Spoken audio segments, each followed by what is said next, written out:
Scan to unlock Sovi and ace your tests.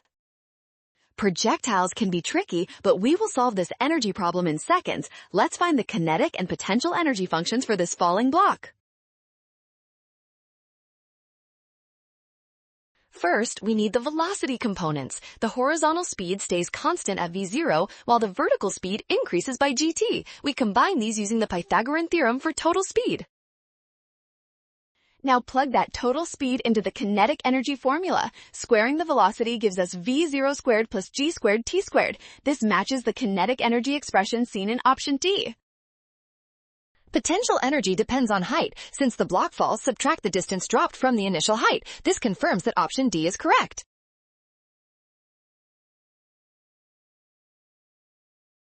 Well done! Scan the code. You can learn better with Sovi. Watch signs to avoid a rush. Trust given values and check steps.